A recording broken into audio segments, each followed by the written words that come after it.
Almost everyone likes Left 4 Dead, or some variant of that game. Aside from being a zombie game, and even nowadays people still like zombies, it's an easy way to have a good time with some friends. Also an easy way to crap your pants when you open a door and a tank is hiding behind it. That happened to me like 10 years ago and I'm still salty about it. Thank you, Valve, for that particular run of Dark Carnival. Sure enough, when you transfer the formula to other universes, it works wonders. Sometimes it flops, like Back 4 Blood, but sometimes we get a banger, or at least a banger after enough content is finally added in. Thus, do we come to the Ubersreik 5. The protagonist of the Vermintide games and proof that in order to make a difference, sometimes you just need a group of morons too thick to realize the odds. They're an unlikely crew, that bunch. A witch hunter, a witch, an elf, a dwarf, and a mostly regular dude. And while it may simply be my endless favoritism of Warhammer Fantasy, this is my favorite crew in any of these kinds of games. Their dialogue, their personalities, the people writing for Vermintide, which, fun fact, includes Matt Ward, knew how to make a likable group of fellas. So today, we talk about them. From before Ubersreik to the mountains around Helmgart, these 5 brave souls have killed more Skaven than anyone but Thanquol, so let's just see what the story is of the brave Ubersreik 5. Or 4, it doesn't matter. But since I know a good chunk of you are watching this while you get ready to sleep, you know how you can make that experience all the better? Because you can do so with Helix, the sponsor of this video. Helix makes mattresses, but not simple mattresses for you to just lie down and sleep on. These are nothing but the finest of mattresses ever built by mankind, the pinnacle of sleepy time technology that we have achieved. Every time Helix is ranked against competing brands, it smashes the competition, with the Midnight Lux in particular ranked the best overall mattress by companies like Forbes and Wired. They're perfect for you, and I don't just mean that in a general way. By taking the Helix Sleep Quiz, which is like 2 minutes of your time tops, Helix matches you with the mattress to perfectly suit your needs as a sleeper. I've got the Helix Midnight Lux, and it is wonderful. With a brand new mattress for my new place, I'm sleeping better than ever, and with the Helix mattress toppers available, you can make your Helix mattress a whole new level of comfortable. Be it a mattress topper for those with back pain, a mattress topper for 2 people with different habits, or a just plain comfortable premium mattress topper for some extra comfort, Helix has you covered to make sure you get a good night's rest. To get yourself an unmatched Helix mattress, I've just the thing for you. Go to helixsleep.com/PancreasNoWork to get yourself 27% off your order. That's helixsleep.com/PancreasNoWork for 27% off your order. If you're going to spend a third of your day sleeping, you'd best be sleeping as well as you can, so get yourself a Helix mattress today so tonight can be so much better. Now then, let's discuss what happens when 5 idiots break any sort of power scaling for Warhammer Fantasy over their knees. As a quick overview of how these lot came together, it is of course in the first game of Vermintide. For a variety of reasons different to each hero, every single one of the Ubersreik 5 found themselves in the city of Ubersreik. Though some of them had little to do with the rest of the group, and none of them had any actual personal relationships prior to the game, they all found themselves unlikely allies in a turbulent time. Turns out, a Skaven invasion by an entire clan of the rats is a great way to make new friends if you aren't first dragged down underground to either be enslaved, eaten, or both. The actual events and story of the games themselves, I won't go over much here. Not only is it a Left 4 Dead clone series, so the story is largely an excuse to kill rats in different locations, but there's a much better way to experience it if you want than just listening to me yap. Go play Vermintide, you clown. Go on, play Vermintide 2 at least. It's a fun game, it's better than Darktide. I promise you, just because it isn't wearing the skin of 40k doesn't mean it isn't the superior Left 4 Dead clone. Lacking any better way to go through the characters, I'll just do it in the order they appear in the character selection screen. That means we start with your average, everyday Imperial, who's also a knight, a Grail Knight, and one of the loudest men in all of history. Even for a man who hates anything that has to do with Bretonnia such as myself, you'd be hard-pressed to find a man harder to like than good old Markus Kruber. He's a friendly, outgoing sort who, despite a rather traumatic backstory, is the kind of bloke you'd be happy to go grab a pint with at the local pub. God only knows that if I had the chance to go drinking with Markus and Bardin, I'd kill people for the pleasure. Markus Kruber is a homegrown Reiklander by birth, actually from Ubersreik itself. Born a farmer, he wanted to do just about anything else but farming, and instead joined the militia of the town of Grunsberg. He climbed through the ranks by being a charismatic, highly competent fella, and perhaps in another timeline could have become a true hero of the Empire. At the very least, I'm sure the Reiksguard would love to have him. But he got into a, let's say, an argument with the commander of the militia. The commander, being an incompetent petty asshole, reassigned him to duty in the Imperial province of Ostland. For those of you unfamiliar with the Empire of Man, Ostland sucks. The day-to-day life of an Ostlander involves being attacked by chaos, being attacked by beastmen, which are also chaos, being attacked by undead, being occasionally attacked by Kislev, In those rare moments it isn't being attacked by someone, it's still one of the poorest provinces in the Empire, being truly beaten out only by the indescribable pile of human filth that is Stirland. May Sigmar forgive me for even uttering its name. Naturally, this kind of reassignment is the sort of one where you're not intended to come back from alive, but Markus Kruber is far too awesome to let that kind of thing kill him. He instead trained his unit in one of the finest you could ever ask for, because between his charisma and general levels of competence, he could probably train even the laziest of bastards into some damn fine soldiers. They took on the worst enemies that Ostland had to offer and always came out on top.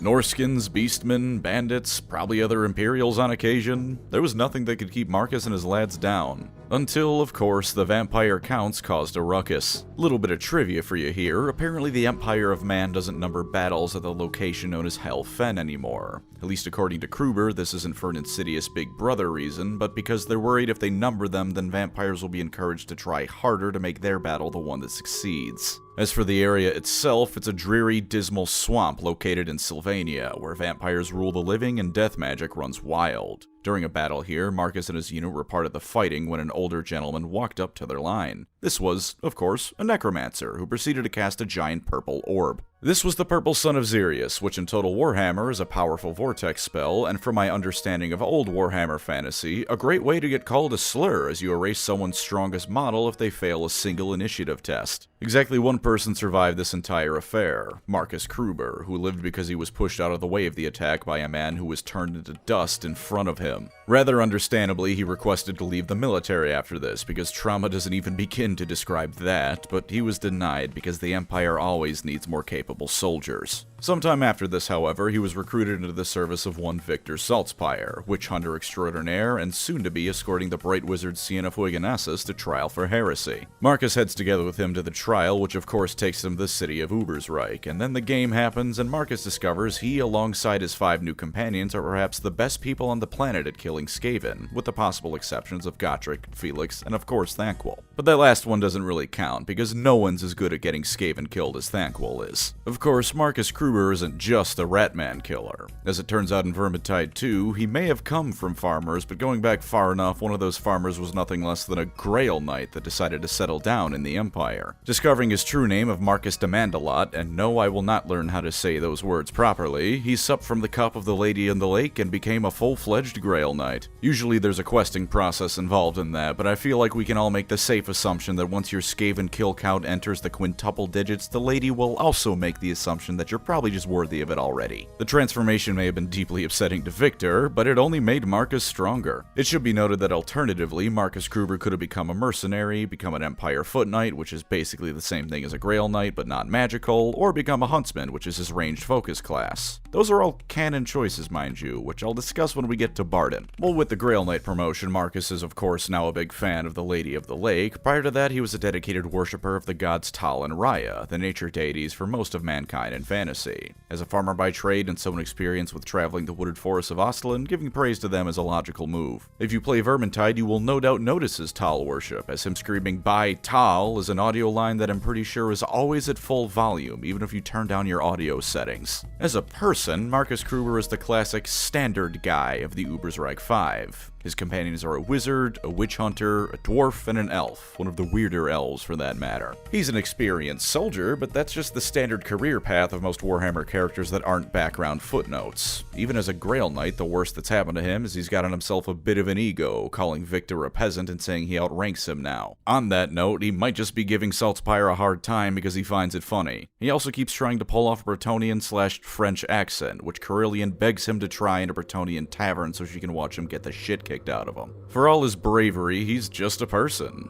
In dialogue, he'll fight with Kerillian over her constantly pestering him about his loyalty to Saltzpyre, but he'll also bicker with Saltzpyre when he gets a bit too Saltzpyre-y. He's a bit afraid of Sienna's powers going out of control, but he does like her as a person. And of course, if there's nothing better to do, you can probably find him 6 mugs of ale deep alongside Bardin. He's determined to see the Empire through these times, which in itself is a bit less noteworthy because he's a video game protagonist and those are insanely brave by default, but again, everyone around him is far better equipped for that sort of thing. Victor's been trained since childhood to be a witch hunter. Sienna can light people on fire with a thought, Bardin's a dwarf so inherently stout and resolute, and Kerillian is a wood elf, which if nothing else means she's at least a little bit insane. Markus is just a guy, but he fights on with the rest of them, and in gameplay at least is as often as not the core of the team the others fight around. For a final few fun facts, there's official character sheets for every single one of the Ubersreik 5 for Warhammer Fantasy Roleplay, for the 4th edition I believe. Here's Markus's, and while it should be noted that they're all portrayed as reasonably powerful characters and not the protagonists of a Left 4 Dead clone, his stats aren't that bad. He's a decent fighter and, all things considered, fairly charismatic, just like he is in the game. And as our final fun fact, he apparently loves listening to Kerillian sing as a Vermintide too. So enjoy that tidbit, people who like to imagine Yvraine and Gilman going at it like rabbits. It's a barely at all acknowledged thing here in Vermintide, which is infinitely more canon than it is in 40k. Oh, he also almost always calls himself Kruber instead of Markus, and everyone around him largely does the same, except for Sienna. Having some friends who still call me by my last name because they knew another Colin first and the habit just stuck around,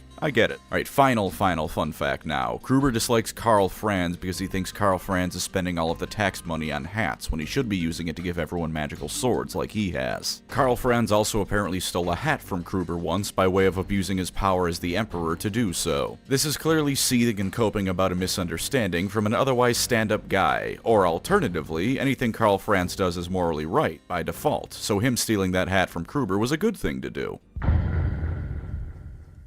A dwarfier dwarf you have never met, although at the same time, by Warhammer standards, you've also never met a less dwarfy dwarf. Bardin's fun, and to jump ahead a bit, if there were more people like Bardin in the world, we'd be in a lot better place than we are now in life. Bardin's reason for ending up in Ubersreik was a treasure hunt. He, as many other dwarfs have, was searching for the lost dwarf hold of Goreksson. Well, yes, in Total Warhammer, it's kind of right over there, and some guy can just randomly stumble upon it in an expedition. That's mostly for gameplay purposes, I presume. In lore, the thing was probably overrun by lizardmen. Bardin was looking for it, and had come to Ubersreik to grab a book that supposedly held the key to finding the lost hold. He was a dwarf ranger from the Grey Mountains, one of those dwarfs who in Warhammer spend more time outside a mountain than in it. One day he found an abandoned mine of dwarf origin, but one he had somehow never seen after decades of wandering, and when he entered, he found a party of dead dwarfs with fragments of a map to Goreksson. He couldn't quite read the map, unfortunately, but that was what the book was for later on. Bardin's quest to find Goreksson wasn't the most popular, though, as even for the dwarfs who were determined to reclaim all that they lost, Goreksson was one of those things that most considered not worth looking for. But Bardin kept at it, and prior to Ubersreik, he could be found traveling damn near the entire Empire in his quest to translate the map fragments he found. Of course, his determination to find the lost hold might also come from an exile, self-imposed or not, after his failure during a mission as a ranger led the Skaven to slaughter many in a dwarf hold, including his own son. That was brought up by Be'lakor taunting the party in-game, so Lord knows how true it is, but one of the potential classes Bardin can be is a slayer, so there's some evidence it is at least partially true. Regardless, I'll stop jumping around so much now, because as with the other four, he would become part of the Skaven attack on Ubersreik and jump into the fray just as the rest of them did. Rather hilariously, the first person of the group he met was Kerillian, but the dwarf and elf managed to hold off on killing each other. Probably because even for two races with such a long history of animosity, a Skaven invasion is one of the best ways to make unlikely friends. Come Vermintide 2, and Bardin's own little narrative progresses further and further. As it turns out, even if his son is dead, he's still got a daughter. Even better than that, she was a dwarf submariner, which is cool as hell.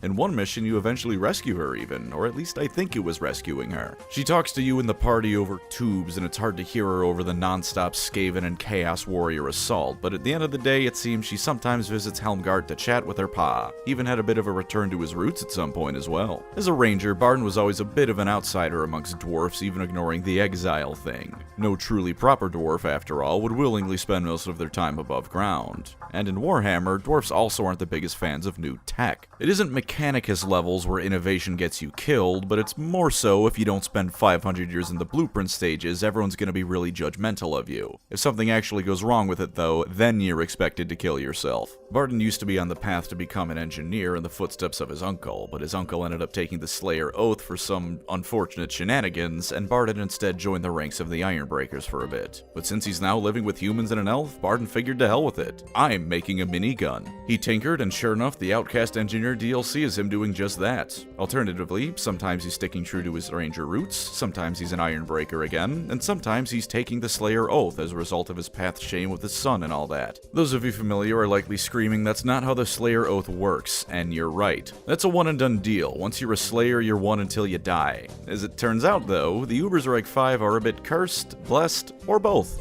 Those glowing portals in Vermintide 2 aren't just a way to end the mission without breaking the animation budget. Those are shadow magic portals. Shadow magic has a way of making things unclear, muddling history itself sometimes, and even changing the past a bit. And as Franz Lohner, the innkeeper/spy who gives you missions, noted and brought up to them once, the Ubersreik 5 have a bit of magical amnesia going on. At one point he noticed these changes were happening, and with Bardin it was the most obvious. You could excuse Kruber going from hunter to foot knight based on which loadout he wanted to take. There's theoretically nothing keeping him from being both of those things. But Bardin, well, as Lohner says, you can't really take off the Slayer Oath. You can find this bit and a whole lot of others in Lohner's journal, which is a periodically updated thing that Fat Shark releases on their website. It also has Bardin's daughter Hedda's own chronicles, which is cool to see. He also has a wife still out there that he's unsure if he should reconnect with or not, occasionally mentioning it during missions with a wistful, remorseful tone in his voice. She's apparently incredibly good at killing greenskins. Dami Mami Shortstack wife got me questioning my loyalty to the Phoenix King, fellas. And of course Cousin Okri, who according to Bardin is the Warhammer Fantasy version of those old Chuck Norris memes. Lohner talks to him sometimes, there's no art of him, and if half of what Bardin says about him is true, then I cannot understand how the end times happened. Cousin Okri would have simply intervened. Anyways, when Lohner brought all this up, it made the rest of them incredibly uncomfortable, because even aside from Bardin, Kerillian also at one point went through some pretty substantial changes as well. Imagine you suddenly have a revelation granted to you by God, giving you magical powers and a new purpose. Then suddenly, that still happened, but you've also shifted back to before that, where you're kind of just another person. Then you're suddenly serving the queen of another group of elves, and then back to the magical transformation version of you. And you're only kind of aware of all of this because magic is really messing with you. It's a bit uncomfortable for them is my point, no doubt because their very souls seem to be affected in some ways. Aside from that mess though, and even if you are playing Slayer Bardin, he's a very upbeat fella. One of those journal entries mentions how the other members of the group, as well as NPCs you never get to see, can sometimes be found feeling a bit down. They live in Warhammer and the end times are happening, it's understandable. If that happens, Bardin will seem to just appear next to them, drinks in hand and waiting to hear them out. He'll spend some time with the weary soul, let them vent, and then vanish back into the night with the other person just feeling a little bit better. He's that kind of friend, a real pal always willing to hear you out and make sure you get the support you need.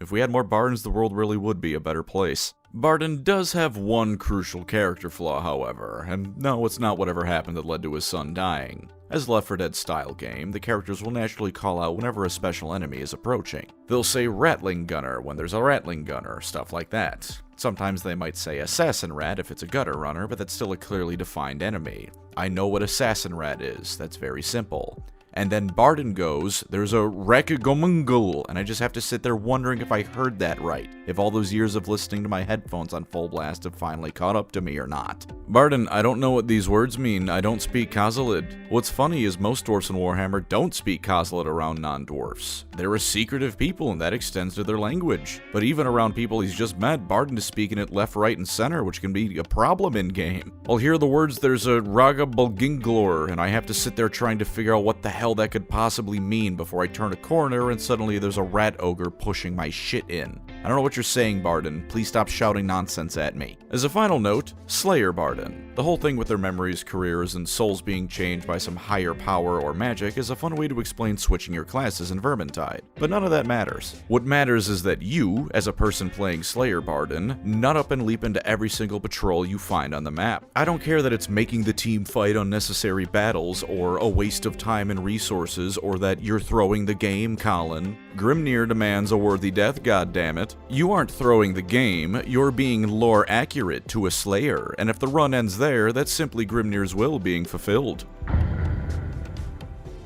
Some characters I forget the name of, I'll be real with you. I always go to call Barabbas Dantiok Barbarous Dantiok, for example. No idea why. With Kerillian, I can remember her name no problem. Spelling her name, I will write it in 50 slightly different ways, as I have indeed done in this script looking through it. I feel that's very Wood Elfy of a thing to do though, so I'm just gonna live with it. Kerillian is your classic homegrown from Athel Lauren Wood Elf. She's therefore judgmental, racist, insane, and at least a little bit corrupted by the spirit of Athel Lauren. Corrupted isn't necessarily the right word, but it's the best I've got for that place and what it does to someone. Kerillian as a young elf girl was a curious little bugger, to the point that she'd try and stalk actual way stalkers while they were patrolling the forest just to see if she could stay hidden from them. This is another point in favor of her being a little bit crazy, because parts of Athel Lauren really don't like wood elves and other parts are outright chaos corrupted, but little chibi Kerillian was wandering in and following the grown-ups around. By the time she grew up, she sure enough became a waystalker herself, prowling the forests of Athelloren to scour it of foes. Of course, as is the case with the Vermintide characters, excepting Markus Kruber, she's not quite on the same page as everyone else in her faction is. Her curiosity was insatiable, and of course this would get her in trouble. Similar to Bardin, and I'm sure this causes her no small amount of pain that she shares that much in common with a dwarf, she was exiled from Athelloren. The reason was that she had interrupted a ritual by another elf dedicated to Hekardi, the goddess of magic on the evil side of the elf pantheon. For context, high and dark elves will occasionally flee to Athelloren and become wood elves. The reasons are as varied as you can think of, and of course not all of them are honest in their transition. Some simply wish to plunder the forest for secrets, as did one former Dark Elf. As a male wizard amongst the Dark Elves and therefore destined for death on Malekith's orders, it would be a logical guess to assume he went to the forest simply to escape death. In a ritual one day, he had sacrificed forest spirits, and so Kerillian shot him, but apparently he was a popular sort of fella, so his friends got Kerillian exiled. Similar story to Bardin in some ways, like I said, but unlike him, Kerillian didn't care. She wandered into the realms of men and dwarf without a care in the world, because goddammit she wanted to see that world. Even as a strange wood elf who actively wanted to leave Athelloren, she was still a wood elf, and can't help herself from doing all sorts of cryptic nonsense and war crimes that largely make sense only to her. There's a throwaway line in the game where Kruber says she shoots good, and she says she should have seen her at another battle where she killed dozens. Saltzpyre then remarked that 2 entire regiments of Imperial state troops from Nuln vanished without a trace there, and the conversation shortly ends. While I'm not entirely sure if it's the same battle, she did also in fact help destroy an Imperial force on its way to Ubersreik that could have at least kept the situation potentially winnable when the Skaven invaded the town. She did this because, you know, wood elf reasons. Some prophecy or future reading or whatever said Ubersreik would cause harm to the weave in nature, so she jumped right in and started killing humans. Turns out that, yeah, that prophecy was right, but of course it was the Skaven in Ubersreik that would ultimately do the harming, so she goofed there to be sure. As mentioned, she and Bardin were the first of the 5 to meet, nearly killing each other before the Skaven showed up. She tags along with the 5 supposedly incredibly reluctantly, and naturally with constant references and threats to leave the moment she can. And of course, she never actually leaves. Tsundere little elf can't help but want to stick around her lumberfoots. She sure enough constantly spends time verbally sniping with the rest of the crew, but because the dialogue and character interactions of these games honestly belong in a series that isn't a Left 4 Dead clone with how good they are, you can get a sense over time of just what kind of person she is. Loner notes that Kerillian is a secretive person half the time, far too open about some things the rest of the time. For example, Kerillian might not actually be her name, or at least not her only name, or at least not her true name, or at least not her only true name. She's fought, bled, and killed next to the other 4 for years, and she hasn't even had the courtesy to tell her if Kerillian is her proper name. On the other hand, she freely admits to slaughtering an army of Imperials, to another Imperial, in front of a witch hunter. Some of it is standard wood elf stuff, but Loner can't help but wonder if there's some issues with her opening up to people, because no average wood elf would willingly be traveling with non-wood elves this long. They would have assembled the forest spirits and their comrades and dealt with the issue instead. And she does eventually admit to liking the rest of the crew, even at one point apologizing to Markus for some shitty things she said, relating with Bardin, who in turn tells Markus to lay off her a bit, and discussing strange dreams she had with Saltzpyre of all people. She likes her new friends, even if she's too stubborn to admit it most of the time. Kerillian, over the course of the second game for her classes, went through some of the most radical changes of all of them, tied only with Sienna probably. The standard and first classes are continuing on as a waystalker, the simple wood elf marksman sniping enemies from afar and snarking the whole time. And then immediately we enter Wacky Land. Apparently, Alariel the Everqueen herself pulled some subtle mystical strings and caused Kerillian to discover a shrine of the goddess Isha, with her dedicating herself both to the goddess and Everqueen as a handmaiden of Isha. I won't say she becomes nicer, but it's harder to find proof she's ultimately a good person at heart than working as a direct, if distant, part of the Everqueen's personal army. As a side note, Kruber was worried about it being forced on her, so he offered to beat up the person who had her become a handmaiden. To reiterate, Kruber offered to march to Ulthuan and beat the piss out of Alariel the Everqueen of the High Elves because he was worried about his pal. And all he had to say about the difficulties involved was, oh, so there'd be a bit of a bodyguard problem. Fellas, get yourself a friend who will ride or die for you half as hard as Markus Kruber. In another class, she finds out she had a dark elf ancestor, and because we need to up the ante for the next class, Cain himself was apparently talking to her, telling her to take up the mantle of her ancestor and become a dark elf elf shade. She even gets vaguely purple with this class for some reason. Similar to the previous, she doesn't really appear more outwardly malicious in terms of personality, but genuinely I think that's because she's such a tsundere that short of outright telling someone she's going to slit their throat in their sleep, she can only get so much more hostile. Which occasionally, the Ubersreik 5 do say they'll beat the snot out of each other, so even that wouldn't do much if she was more violently vocal. And with her DLC class, she's had the most extreme transformation yet. Some Azrai go on a bit of a spiritual journey in Athelorn and give up parts of themselves to the forest. Men become wild riders of Kurnos, and women, as with Kerillian, became sisters of the Thorn. Sure enough, Kerillian becomes one of them, and with her at least it was so extreme that she's partially made out of plant. Per her own words, she's the best and worst of what she was, with every part of her seemingly amplified. Though it's said she gave up her regret as well, some of her dialogue implies that isn't entirely the case. If nothing else though, she is far more in tune with the weave than ever before, as can be expected when you replace part of yourself with magical trees on behest of the Wood Elf Queen of the Woods, Ariel. It should be noted that this change came about as a result of the group's journey into the Chaos Waste, that little roguelike game mode Vermintide 2 has. It seems that unlike some of the others, her favored goddess of Lilith doesn't answer her prayers. That in itself could also be intentional, since especially with the end times, Lilith was revealed to be quite the manipulative deity with all their schemes and crap, so maybe her silence was a way to push Kerillian to becoming a servant of Ariel. But yeah, she ended up dedicating herself to the forest, with some little tidbits about how after Lilith didn't answer, she just started throwing prayers to anyone she could think of for a bit. To some, that might be heretical, but at the same time, in a fantasy setting, praying to whatever random god you can think of is a valid way to find out who actually likes you. It worked for Felix in one of the early Gotrek and Felix books, no reason it couldn't work for the elf. Kerillian's fun. She's snarky, and I gotta be honest, for most people I can safely assume that her constant sarcasm after you go down might get annoying, but she stuck around her companions long enough that some dialogue has her opening up, and she's definitely got a heart underneath all the thorns. She's a shy elf lady that opens up slowly but still cares about her teammates. Even Victor Saltzpyre, who spends most of the first game wishing for her death, and all of the second game verbally sparring with her. Also, I would like to apologize to everyone for the following statement, because I have to share the fact that every time she calls me a lumberfoot, I paint the walls with cum.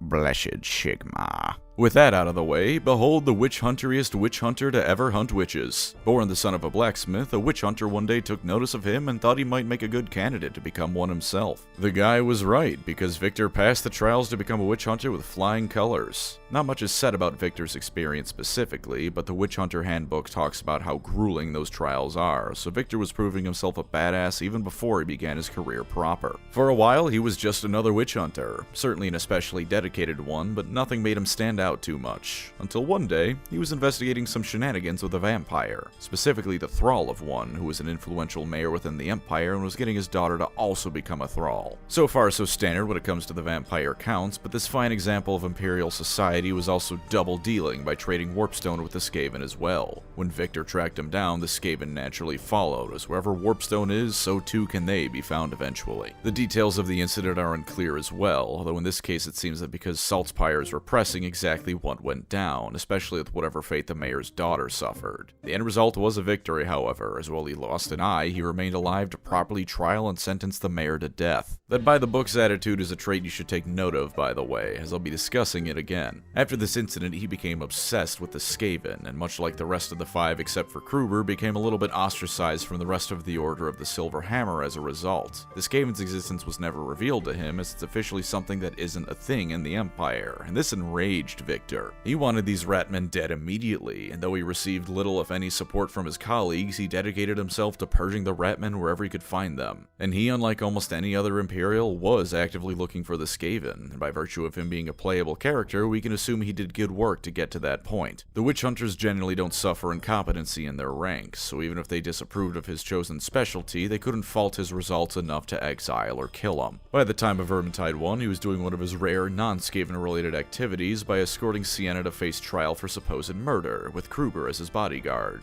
Once again, they also form an unlikely alliance with the others, and of course, many a Skaven is slaughtered. Victor was probably the least happy with the circumstances, even including Kerillian, at least when it comes to 3 of the 4 others. He likes Kruber, since Kruber, especially in Vermintide 1, was just an Imperial soldier, the kind of lad Victor approves of, a proper Empire man. Sienna's a witch and therefore inherently heretical. Even as a dwarf, he was somewhat distrustful of Bardin, which is fairly surprising, and even more than Sienna, he hated Kerillian. To Saltzpyre, that damn elf was a puzzle whose only solution was heresy, and he wanted no part of her. Were it not for the Skaven invasion, he probably would have shot her faster than Bardin would have. Over time, he opened up to them, though honestly about as slowly as Kerillian did, which is funny because she's an elf with various reasons to open to non-elves slowly. Saltzpyre's just a dude, a witch hunter, sure, but also kind of an asshole to be honest. And quite vocal about his faith as well. Never is there a moment he won't inform the others of the glory of Sigmar, and how Sigmar is the greatest, and how witches and elves are evil, and that the dwarfs are alright, but still nothing compared to honest Sigmarites. His faith in Sigmar is truly all-encompassing, as anyone who's played the game knows well. At least every other line is him giving praise to Sigmar, or saying how he'll strike down his foes in Sigmar's name. Please sir, I'd like an order of Sigmar with a side of Sigmar, extra Sigmar sauce please. He is the most devoted character in all of Warhammer. This man knows nothing but the Heldenhammer. The closest he ever gets to doubting his faith were 2 instances, one of which barely counts because it was during that special event where your characters get drunk. He wanted to be a steam tank driver because tanks are awesome, and that's not really doubting Sigmar. That's just wanted to drive a tank, which, hell yeah, of course someone wants to drive a tank. As the games went on, various careers opened to him based on how he handled the aftermath of Ubersreik.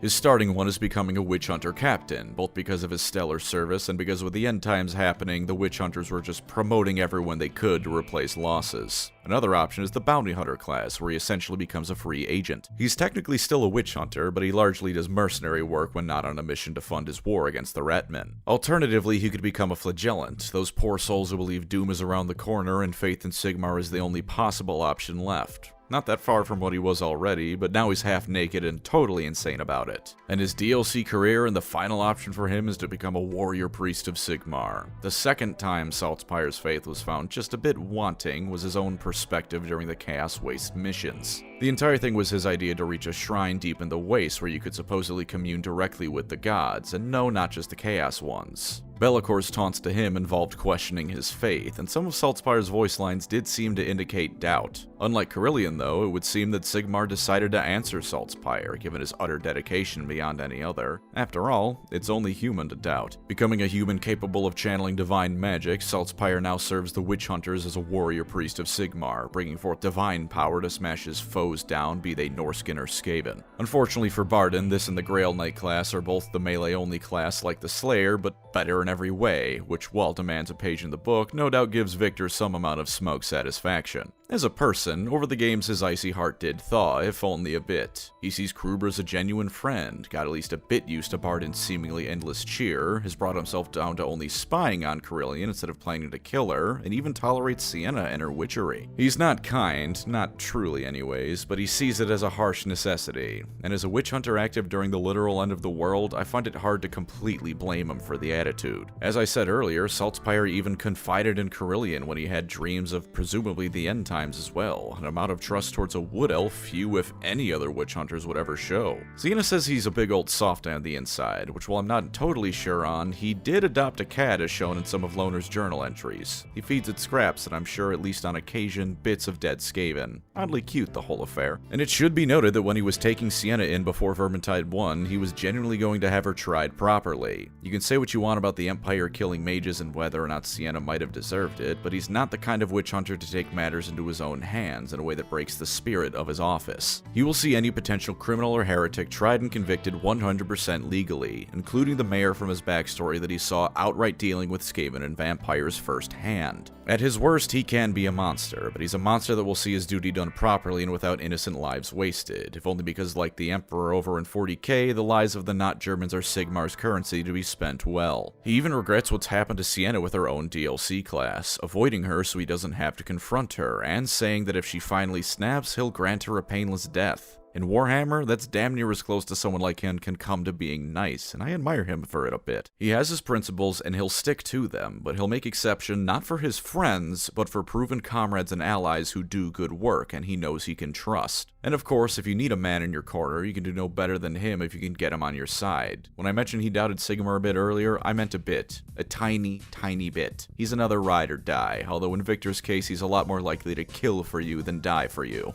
May holy Sigmar bless his ravaged body as the end times draw to a close.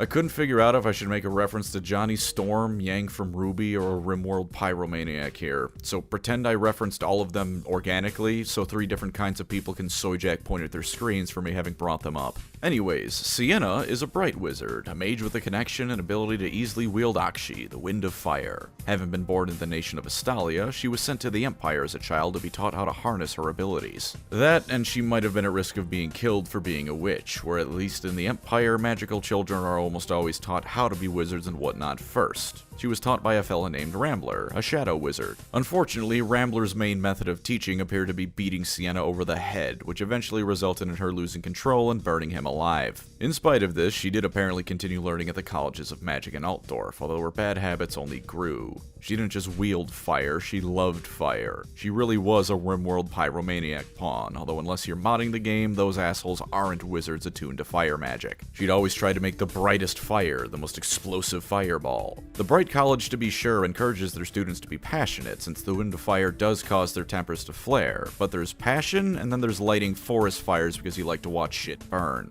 She was repeatedly warned to cool off, as it were, and never listened. This isn't what got her in trouble, though. It would have eventually in the college, but the colleges of magic took no action against her. What did cause problems was when she got word her twin sister was accused of necromancy. Obviously not wanting her sister killed for a crime she didn't commit, she rushed to save her twin and ended up burning down an entire town to do it. Turns out her sister really was a necromancer, however, and in spite of her fleeing the scene, Sienna eventually tracked her down and handled the problem the way all bright wizards handle problems they face. Fire. She would travel the lands and sell her services to the highest bidder as a trained bright wizard, because in spite of being far too obsessed with fire, she is trained in her arts. One task would take her to the Talayan city of Miragliano, which she burnt down a good chunk of while collecting debts. Just a little bit of an oopsie daisy, you know? What are you gonna do? Eventually, after she torched the son of a prominent imperial mayor, who was admittedly a serial killer, but that sort of execution isn't exactly following due process, she fell into Saltzpyre's custody and was to be tried and all that. And by this point, I'm sure you know what happens next. Ubersreik, Skaven, holy shit, that's a rat ogre behind that door, how did that fit, that's such bullshit. And she earns the respect and trust of the others to varying degrees. She gets on with Kerillian surprisingly enough, and Kruber and Bardin are the easiest fellas to talk to ever, so that's a given. Saltzpyre initially would have been happy to see her hanged, but he did chill out over it as much as he wishes Sienna would literally chill out as well. While Kerillian is centuries old and has traveled the world, it was always as a bit of an observer, shooting things from afar, stalking them, stuff that's let her travel, and as an Azrai she's attuned to the natural weave of things, but it's left her lacking in some ways. Sienna, meanwhile, has taken odd jobs across the old world. She's a trained wizard even if she often doesn't act like it. She's been through some pretty awful shit and was ready to be hanged. She comes across as far more worldly and wizened than the others, an attitude that admittedly does get lost in her flame sometimes. But at the end of the day, she's a pretty amicable person who has a go-with-the-flow attitude and is happy to share some learned wisdom as needed. Plenty of sarcasm too, because she also works overtime as the sassy grandma of the 5. And if nothing else, the group could hate her guts and still keep her around. There's few things better for combat when you're outnumbered 1,000 to 1 than a bright wizard. Turns out setting alight entire regiments of Skaven at once gives people a reason to keep you around during a Skaven invasion. Her different base game classes all have her in varying degrees of mastering her pyromania. In the standard battle wizard class, she's kept up with actually studying magical control. While it's pained her to do so, she's learned the value of keeping at least a bit of a lid on her flames and has mastered them to a far greater degree than ever before. As a pyromancer, it's a halfway point. She's not totally consumed by the flames, but she sure as hell isn't holding back at any moment. And as the Unchained class, she's gone completely bonkers. Control is for losers, subtlety is for idiots, and books are for nerds. Sienna want big fire, and Sienna want big fire now. That's a class destined for tragedy, but not the worst class of the sort for her, believe it or not. See, turns out when Sienna burnt her twin alive, it didn't quite stick. Given her sister Sophia was a necromancer, this is understandable. Necromancers aren't known for being easy to kill, or rather, they aren't known for staying dead. The group dealt with her once again off-screen, but this time it had a pretty horrid effect on Sienna. They found her one day with summoned skeletons in her sleep to guard her, and far worse than that is that her connection to the Wind of Akshi appears to just be gone. There's a whole load of reasons to explain what happened, none of which are good. The simplest is that in the desperation the group finds themselves in, she took the ultimate plunge and opened books on necromancy her sister had to learn them. Come the end of the world, nothing is off the table as Sienna may see it. Her being corrupted is another possibility, as necromantic magic does have corrupting effects, and she's fought her necromantic twin twice. Alternatively, twins in fantasy these settings often have magical connections even if both the twins in question aren't magical. Since Sienna and Sophia were, you can explain it with anything from a part of her sister's spirit rubbing off on her to outright possession. Some of the dialogue seems to indicate Sienna might not quite be Sienna anymore, which is something Kruber brings up frequently. And of course, this is the end times, remember? Death magic early on in the event blew strongly, for nothing less than the full-blown return and ascension of Nagash was occurring on the other side of the world. I don't think it's at all impossible that Nagash's will may be reaching out to Sienna for another minion, as other gods and beings have reached out to the rest of the cast. It's not like it's beyond his abilities, for after all, such is the power of Nagash. In any case, the Ubersreik 5 now have a necromancer in their midst, ignoring the moments where suddenly she's briefly a fire wizard again and the magical shenanigans afflicting the group are in full swing, because you didn't want to play a necromancer that day. They're all varying levels of concerned, of course, with Bardin actually being the least concerned overall, which is surprising. Dwarfs aren't exactly the most accepting of magic, period, let alone necromancy, but Bardin swivels on a pendulum between being the dwarfiest and undwarfiest dowie around, so I guess it's fitting. Markus is afraid for her as a person more than anything, what with Sienna's apparent potential possession by her sister's soul, which is especially heartwarming given his backstory of losing his unit to a necromancer. It also makes one of the friendly fire lines incredibly funny, because sometimes when Markus would shoot Sienna, she'd shout, "Not a necromancer!" Boy, if that didn't age like milk. Kerillian, being her wood elf self, varies between relating to Sienna by talking about the voices in her head, and judging her for being a blasphemy against the weave. And as for our resident witch hunter's opinion on his new necromancer colleague, well, aside from showing a surprising amount of restraint and sadness over the affair, I think it's safe to say he really wishes he could just be a steam tank driver now. As for their fates, there is the unfortunate reality that the end times are happening. Vermintide 1 wasn't just called Vermintide, you know, it was called the End Times Vermintide. The world's ending and nothing they can do will change that. But allow me to present a theory to you, if you don't mind. Alicia, the Shadowmancer who makes those portals they travel to in the second game, is clearly a skilled and knowledgeable person. She has her own version of Loner's Journal on a website as well, showing she's quite up to date with occurrences as any good Shadow Wizard should be. It is by no means impossible that in a potential third game, the cast may find themselves going through a portal and ending up not on their next mission, but the mortal realms of the Age of Sigmar. The first game ended in that kind of way, just not quite to the next setting. In the magical mess that is the end of the Warhammer world, who's to say an unlikely group of heroes won't survive the destruction of their home, only to end up called to duty once more in a strange new set of realities. Alternatively, these 5 have killed far too many rats and chaos warriors for them to be killed by something as small as the world ending. I mean, come on now, at the very least Cousin Aukri would save them if only to help Bardin out. And that was the Ubersreik 5. And one more time together now, folks. Or 4, it doesn't matter. Be they normal for their factions or wielding powerful magics of the gods themselves, one thing remains ever certain. Wherever they tread, the Skaven are sure to die by the thousands. And because I forgot to mention it earlier, here's one last fun fact. Those paintings you can put up in the keep in the second game are painted by a woman who lives in the keep named Katrine. She has a crush on Saltzpyre of all people, and Bardin apparently keeps eating her paintbrushes. What a magical setting Warhammer Fantasy is, where dwarfs eat paintbrushes and old witch hunters are considered prime dating material. Really makes a single man wonder what the hell he's doing wrong. Thank you as always to my wonderful channel members. You are the healing draught to my Ubersreik 5, keeping me going just a little bit longer as I slaughter thousands of beings that absolutely deserve it. If you'd like to support the channel, feel free to subscribe or become a member. Either way, thank you for watching and take care out there.